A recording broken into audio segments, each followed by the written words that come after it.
Pues bueno, vamos a tener nuestra clase del día de hoy. Vamos a seguir analizando las cartas de Pedro. Hace algunas semanas, por gracia de Dios, me permitió estar aquí y una vez más, y eso es bien especial. Pero antes de todo, queridos hermanos, quiero pedirles por favor que me acompañen en una oración para poner esto en manos de Dios. Padre santo y bueno, qué especial poderte llamar Padre. En el Antiguo Testamento, Señor, el pueblo de Israel no se dirigía así a ti, como Padre. Pero qué bueno que vino Jesús porque nos enseñó a decirte Padre. Dice, díganle Padre nuestro que estás en el cielo. Y qué especial, Señor, es estar aquí con tus hijos, con tu familia, poder compartir este momento especial. Te oro porque la predicación sea algo profundo en nuestras vidas, que nos siga ayudando a tener convicciones, a tener una mente clara, un rumbo fijo. Tu palabra es una lámpara para nuestros pies, afirmada está en el cielo, es inamovible, sale del aliento de tu boca, Señor, y es poderosa y nos va a ayudar a todos a seguir siendo transformados. Bendito y alabado seas, gracias por esta oportunidad, y es a través de Jesús que te quiero orar y pedir estas cosas. Amén. Muy bien, queridos hermanos, vamos a segunda carta de Pedro, capítulo 2, versículo 4. Anteriormente, en los primeros 3 versículos, sí, otra vez, también muchas gracias por el café. Nos comentaron que hay una pareja increíble, ¿verdad? Que lo trae, lo dona, entonces, increíble, gracias por el café, hermanos. Entonces, del versículo 1 al 3 se habla acerca de los falsos maestros. Y también hace la Escritura una condenación importante a estos personajes, a los falsos maestros. Y creo que eso jamás dejará de existir, los falsos maestros.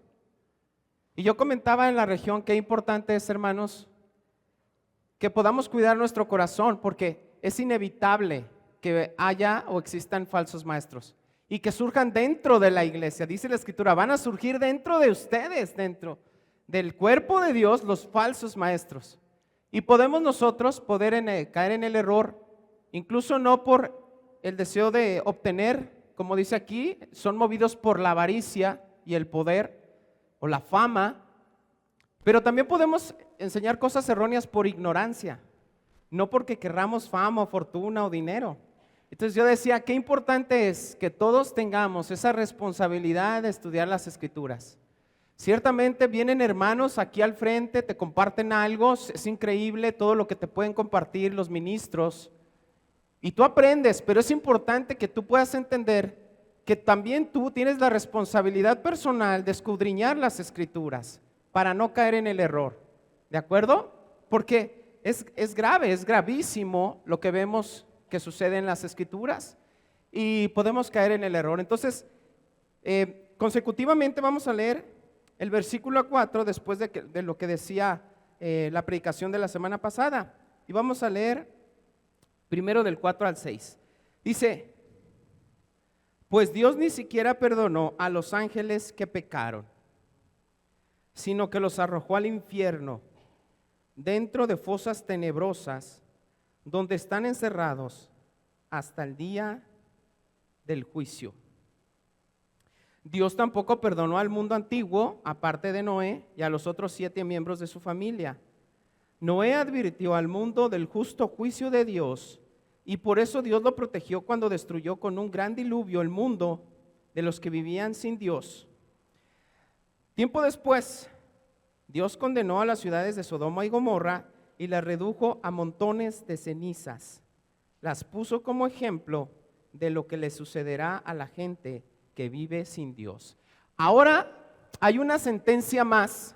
Ya no solamente esta escritura se refiere a los falsos maestros que recibirán una condenación, ¿ok? Sino que termina el versículo diciendo, los puso como ejemplo de lo que le sucederá a la gente que vive sin Dios.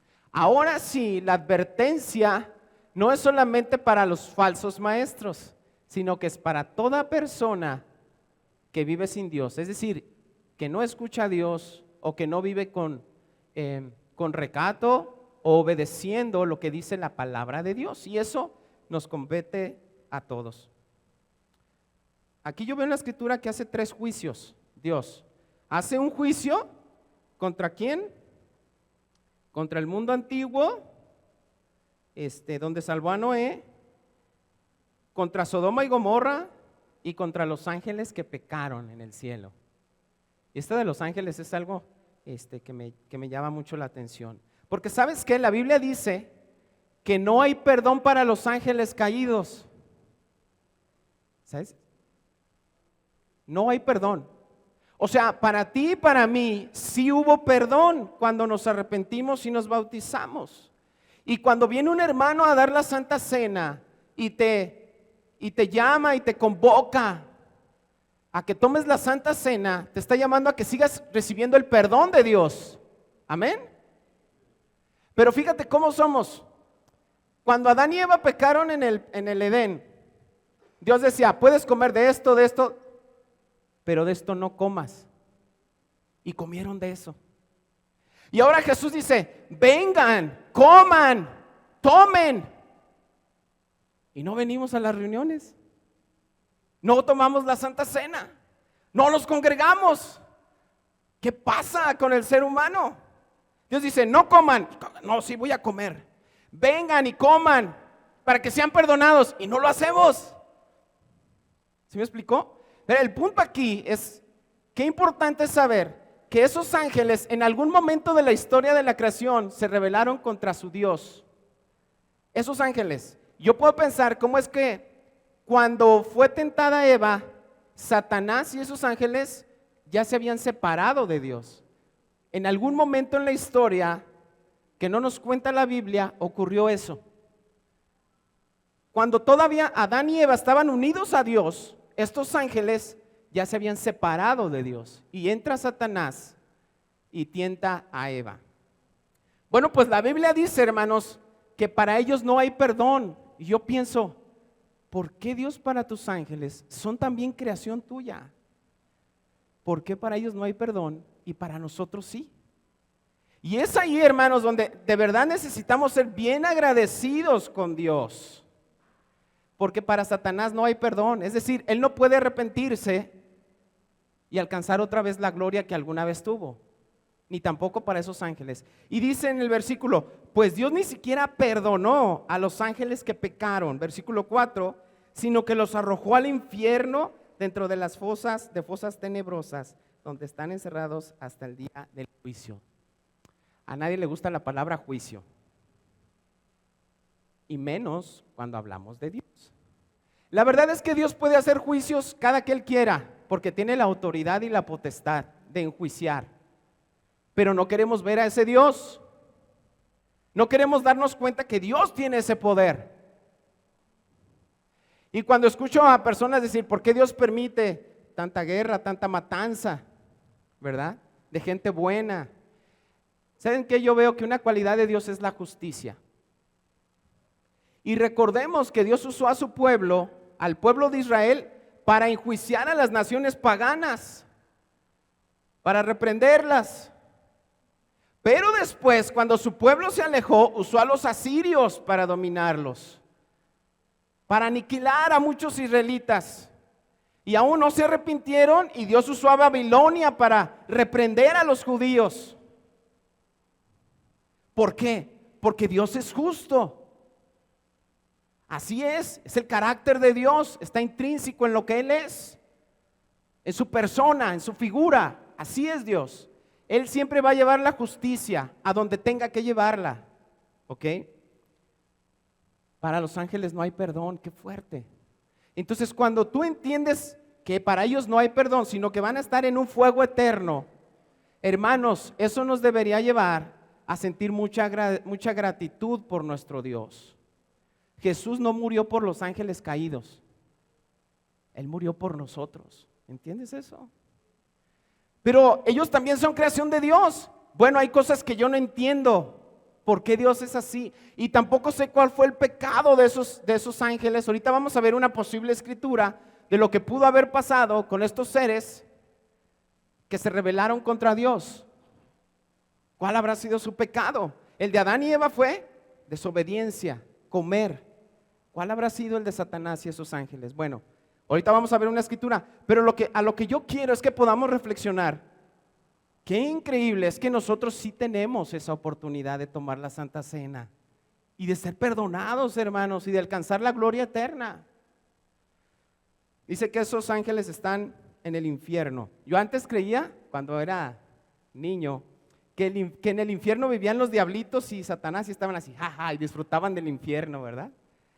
Como que Satanás, como que era la casa de Satanás. Realmente, hermanos, el infierno fue creado por Dios para el castigo de sus enemigos, de sus adversarios. No nos gusta escuchar eso. Nadie tiene el poder para crear el infierno. Dios creó el infierno.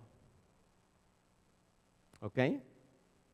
Obviamente, conocemos muchas cosas de nuestro Dios, entre ellos su gran bondad y su misericordia. Pero no está por demás que analicemos lo que dice la Escritura, porque nos ayuda a tener una visión más amplia de lo que Dios es, y de su poder, y de su grandeza, y de su autoridad. Y me acuerdo de esta Escritura, donde están los endemoniados, el endemoniado de Gerasa, que tenía tantos demonios. ¿Puedes pensar cuánto sufrimiento había en ese pobre hombre?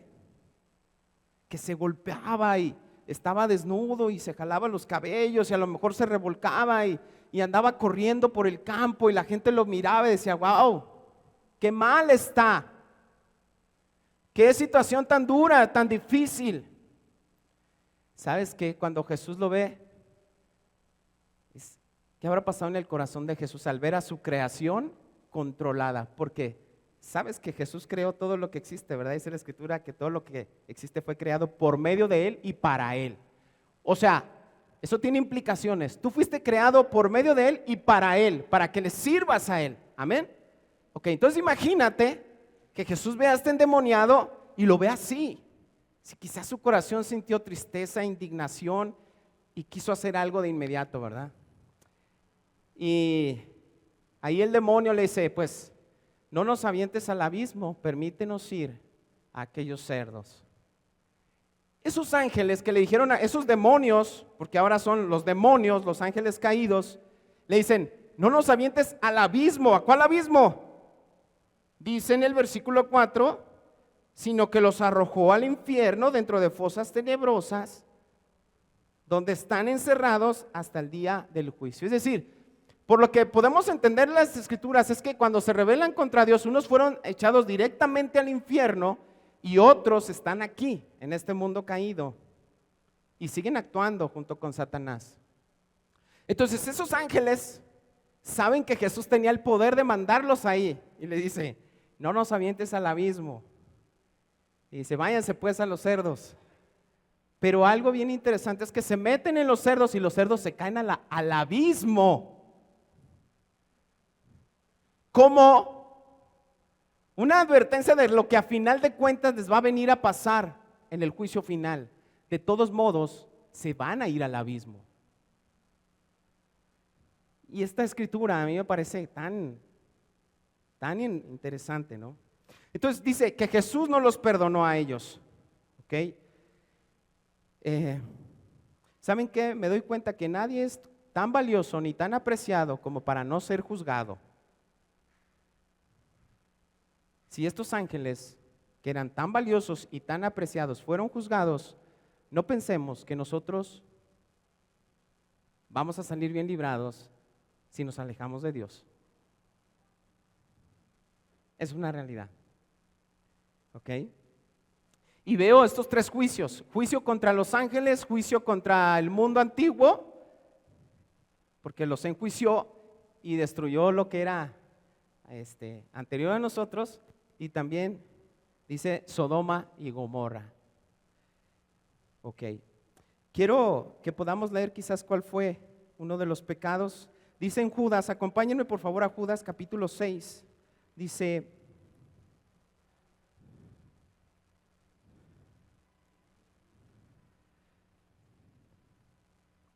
versículo 6, porque nada más hay un capítulo. Vamos al versículo 6 de Judas. Dice, y les recuerdo de los ángeles que no mantuvieron que no se mantuvieron dentro de los límites de autoridad que Dios les puso, sino que abandonaron el lugar al que pertenecían. Dios los ha tenido firmemente encadenados en prisiones de oscuridad en espera del gran juicio, del gran día del juicio. Eso es lo que dice este versículo en la carta de Judas. O sea que ellos no mantuvieron su posición de santidad.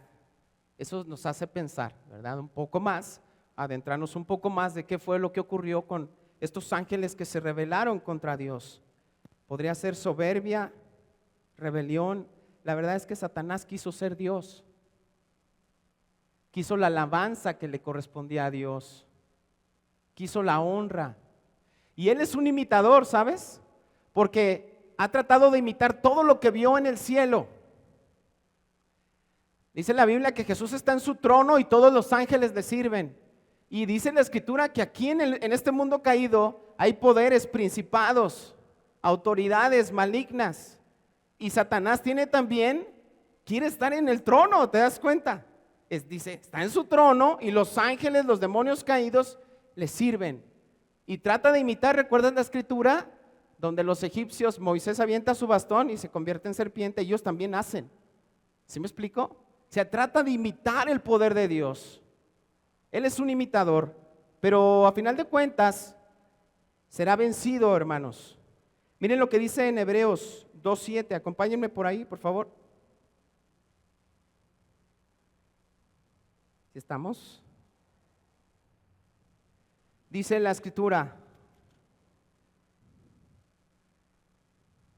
sin embargo, lo hiciste un poco menor que los ángeles y lo coronaste de gloria y honor. Le diste autoridad sobre todas las cosas. Y ahí se refiere a nosotros. O sea, dice, tú Dios hiciste a los seres humanos menor que los ángeles.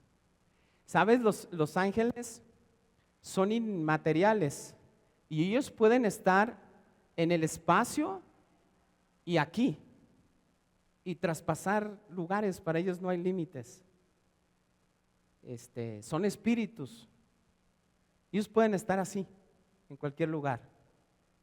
Pero también dice la Escritura que ellos se maravillan al ver la otra creación de Dios.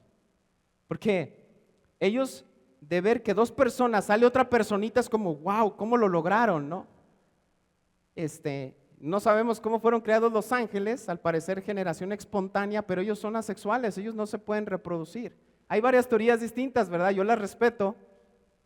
Pero el punto es que dice la Escritura que nos hace menos que ellos. Pero aún así tiene tanto amor por nosotros, los seres humanos, que hay algo que no sé qué mueve a Dios, que nos tiene toda esa paciencia y toda esa misericordia. Y eso es muy en especial. Hay que ser agradecidos. Miren lo que dice Ezequiel 28 del 13 al 15. Dice: estabas en el Edén, el jardín de Dios, tenías la ropa adornada con toda clase de piedras preciosas, cornalina rojiza, peridoto verde, pálido, adularia blanca, berilio azul y verde, ónice, jaspe verde, lapislázuli, turquesa y esmeralda, todas talladas especialmente para ti e incrustadas en el oro más puro. Te las dieron el día que fuiste creado. Yo te ordené y te ungí como poderoso ángel guardián. Tenías acceso al monte santo de Dios y caminabas entre las piedras de fuego. Eras intachable en todo lo que hacías, desde el día en que fuiste creado hasta el día en que se encontró maldad en ti. Algunos refieren que esto podría ser algo, sí, la Escritura habla ciertamente del rey de Tiro, un rey pagano, pero también de Satanás. Rebelión contra Dios. ¿Tú te has rebelado contra Dios? ¿Has sido rebelde? Wow, bueno, para Satanás no hay perdón. ¿Sabes? Dios juzgó al mundo antiguo, igual juzgó a las ciudades. Son un ejemplo de juicio, dice ahí en la Escritura, que todas ellas son un ejemplo del juicio de Dios para que todos podamos estar cerca de Dios, amén, buscarle con todo nuestro corazón. Como les decía, si Dios juzgó a los mismos ángeles, que los hizo mayor que a nosotros, nadie, mis hermanos, es demasiadamente estimado como para pasar libre un juicio de Dios. Aún nosotros. Entonces, qué importante es que cuidemos nuestras almas. ¿Quién llevó al cautiverio a los israelitas? Primero los asirios y después los babilonios. Ese es el juicio de Dios. Ok, si Él juzgó al mundo antiguo, él puede juzgar cuando Él quiera y a quien quiera. Miren lo que dice el versículo del 7 al 9, vamos para allá.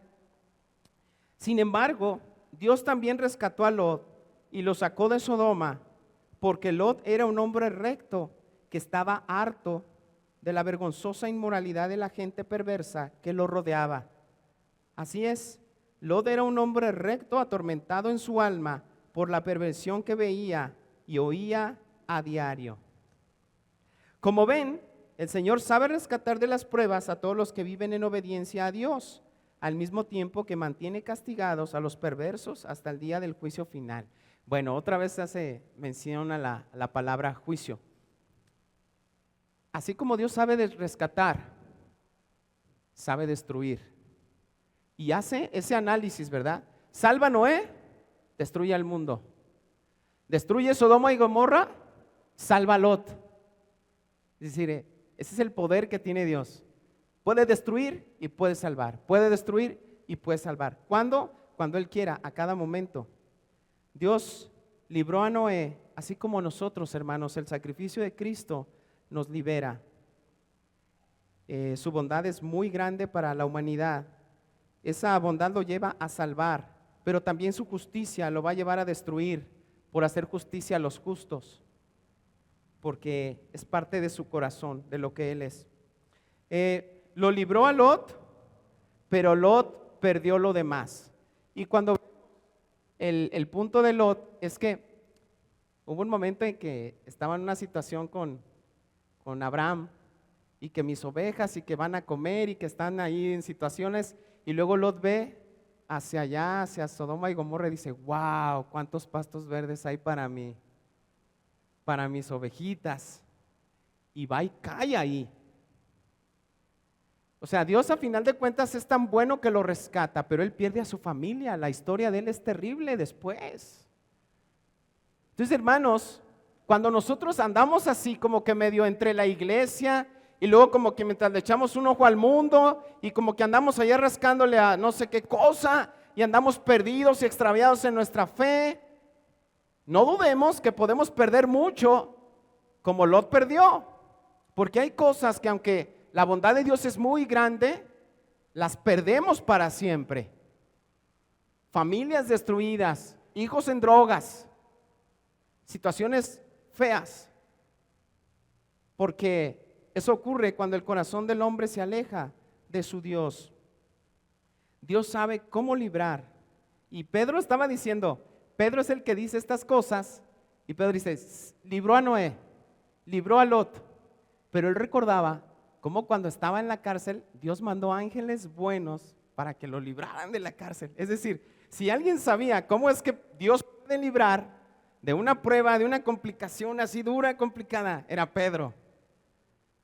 Y él en su mente obviamente no olvidaba cómo fue que cuando estaba en la cárcel mandó esos ángeles y ¡pum!, se abrieron las puertas y él pudo salir. Eso es especial, hermanos.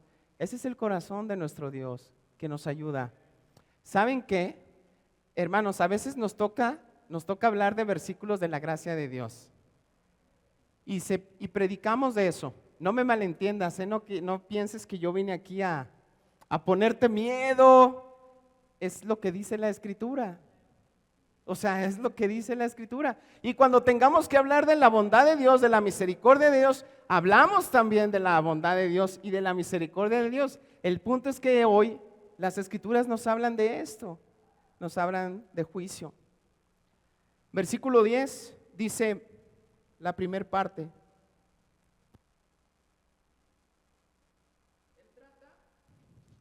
Con particular severidad a los que se entregan a sus propios deseos sexuales pervertidos y desprecian la autoridad. Hay varias facetas de Jesús que me encantan cuando estuvo aquí en la tierra, ¿sabes? Una de ellas fue el profeta, el más grande de todos los profetas. Otra de sus facetas fue sacerdote, el gran sumo sacerdote. O sea, Jesús, en sí tenía las figuras más importantes del pueblo de Israel y los israelitas no lo vieron, los judíos. Él era el mayor de los profetas. Es más, Jesús era la profecía cumplida. Jesús era la profecía caminando. En él se cumplieron las profecías. Y además él profetizó el fin del mundo y de cosas que iban a venir.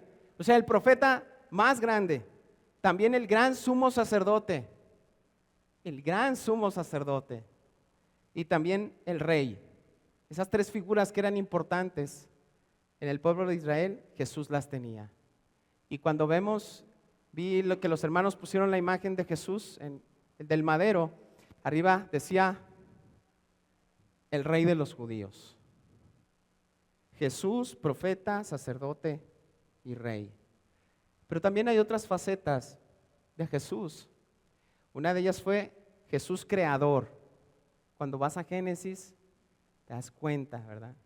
Y al primer evangelio, capítulo de Juan dice que Él es la luz, la palabra, que en Él estaba cuando todo fue creado.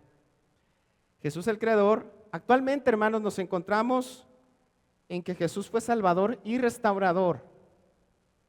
Ahorita es el momento, si tú estás estudiando la Biblia, ahorita ya es el momento de la salvación y la restauración. Pero después viene el Jesús juez, del que nadie quiere saber. Jesús creador, Jesús salvador, redentor y Jesús juez. En algún momento tendrá que llegar esa situación y qué increíble es que hoy estamos en el momento, amén, de la restauración de nuestras almas. Hoy podemos hacerlo. Hoy podemos venir a Dios y pedir su ayuda. Miren lo que dice Mateo 25:31. Ahí me hacen señas mis hermanos, es que luego me emociono, si me paso del tiempo, no puse mi temporizador. Mateo 25:31. Dice: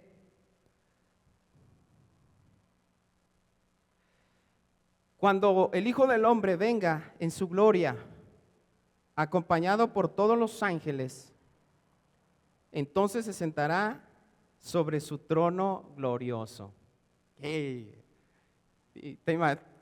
Visualizas esa imagen cuando regrese Jesús por segunda vez.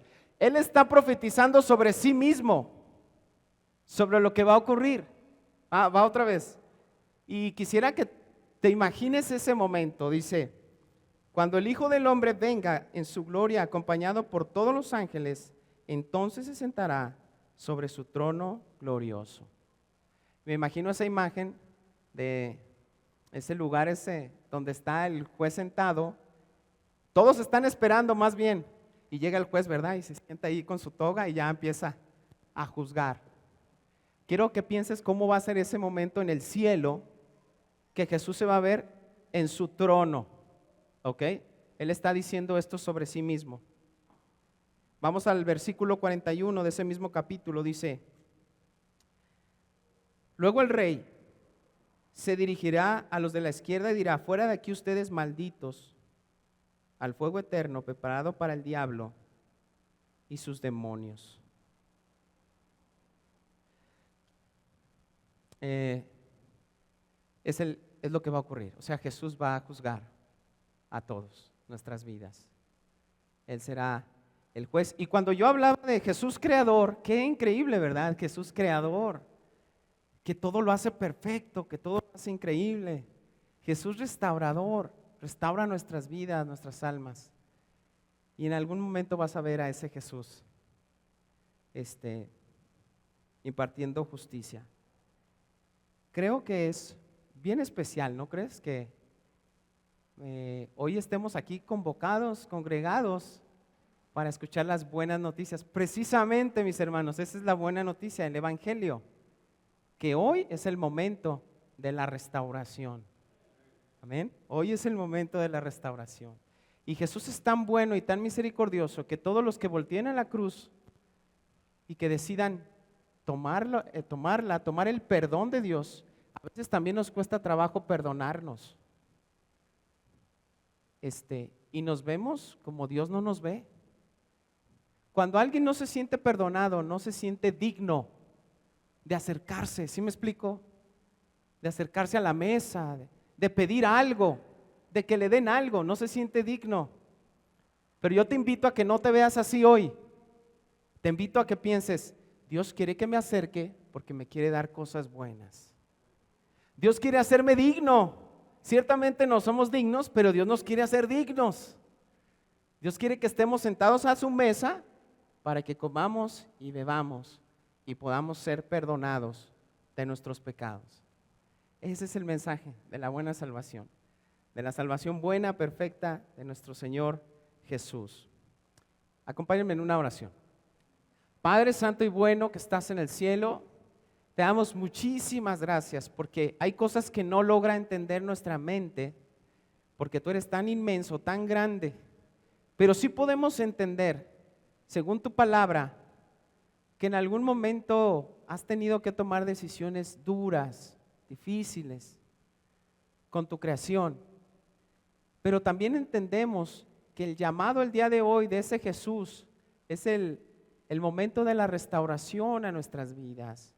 Permítenos dar ese paso, lo que necesitemos hacer todos nosotros para que podamos ser restaurados. Porque también Jesús decía, nadie sabe ni el día ni la hora. Es decir, Señor, podría ser en una hora, el día final, podría ser en un mes, en 10 años o cuando nuestra vida se termine.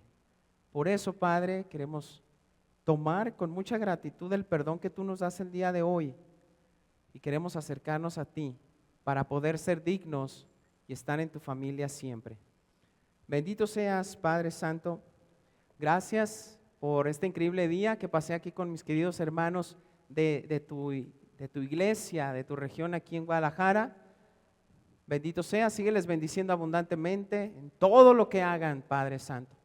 Y es a través de mi Señor Jesús que te doy gracias y te pido esto. Amén. Bien, muchísimas gracias, hermanos.